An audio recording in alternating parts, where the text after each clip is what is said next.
To understand Willa Cather's O Pioneers, you have to first understand the landscape of the divide. It isn't just a setting, it's a vast, windswept expanse of Nebraska prairie that feels almost infinite. It's a place where the weather is a constant driving force, and where the soil is both a promise and a threat. The story begins with the Bergson family, Swedish immigrants, struggling to carve out a life on this unforgiving land. The patriarch, John Bergson, is a man who understands the earth, but he is aging and weary. On his deathbed, he gives his daughter, Alexandra, a command that will change the course of the family's life. He tells her to take charge. Alexandra is different from her brothers, Lou and Oscar. While they are focused on the immediate physical labor of survival, Alexandra possesses a rare kind of foresight. She has a way of looking at the land and seeing not just what it is, but what it could become. She has a connection to the environment that feels almost intuitive, something she shares with a man named Ivar, an eccentric who lives in a cave and is often dismissed by the community as being a bit mad. But Alexandra sees the wisdom in Ivar's way of being, his deep, quiet harmony with the natural world. As the years pass, the divide tests the family's resolve. A devastating 3-year drought hits the region, and many of the neighboring settlers, unable to endure the hardship, simply pack up and leave.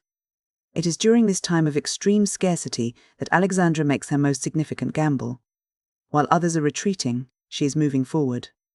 She takes out heavy mortgages to buy up more acreage, betting everything on the belief that the land will eventually provide. It is a massive, terrifying risk, but Alexandra's intuition proves correct. 16 years later, the divide has been transformed. The wild, chaotic prairie has become a prosperous, organized agricultural hub, and the Bergson farm is at the center of it all.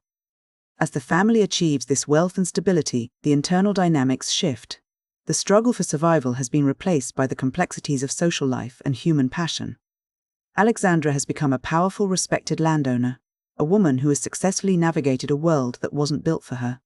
She has achieved a sense of autonomy and respect through her intellect and her business acumen, rather than through the traditional physical labor of the farm.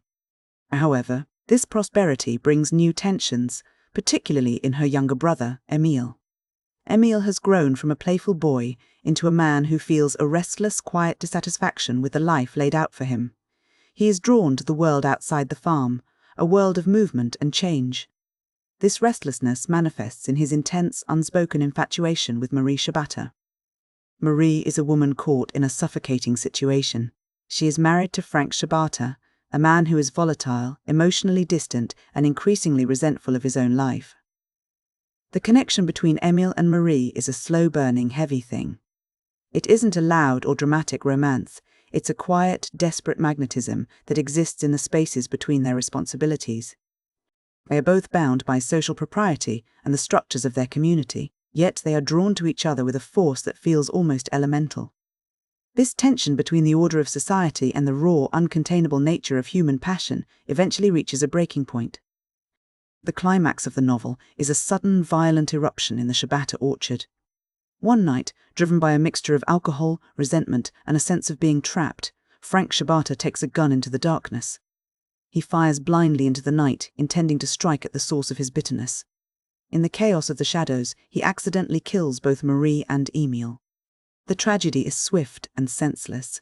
Marie dies in a state of peaceful devotion to the man she loves, while Emil is killed instantly.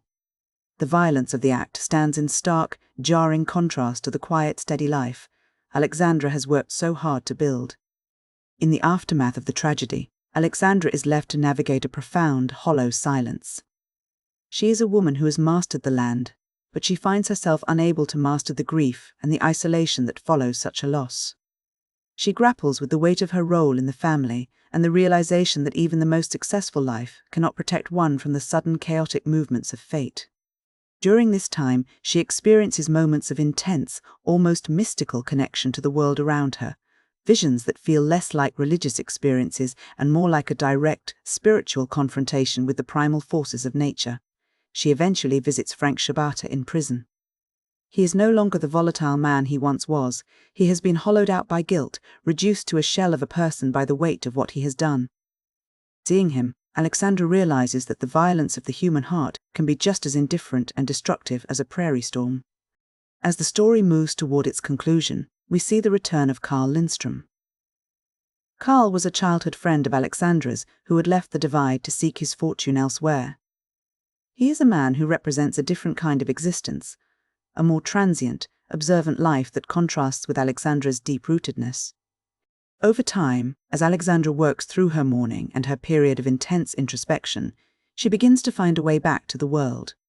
She eventually reconciles with Carl, finding a sense of companionship that is grounded in mutual respect and a shared understanding of life's complexities. The novel ends with a sense of quiet, hard-won peace. Alexandra doesn't find a fairy tale ending, but she finds a way to exist within the reality of her world.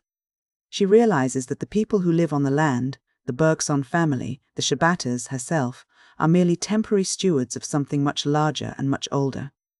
The land itself is indifferent to their tragedies, their passions, and their triumphs. It was there before them, and it will remain long after they are gone. When we look at O Pioneers, we see a profound meditation on what it means to belong to a place. There is a constant tension between the desire for rootedness, the need to plant oneself, to build something lasting, to belong to a specific patch of earth, and the impulse toward movement and transience. Alexandra represents the triumph of the rooted life, the ability to shape the world through sheer will and vision. But the tragedy of Emile and Marie suggests that even the most stable life is subject to the unpredictable, often violent currents of human emotion. There is also a significant subversion of gender roles at play here. Alexandra is the architect of the family's success, yet she does so by stepping outside the traditional expectations of what a woman in a frontier community should be.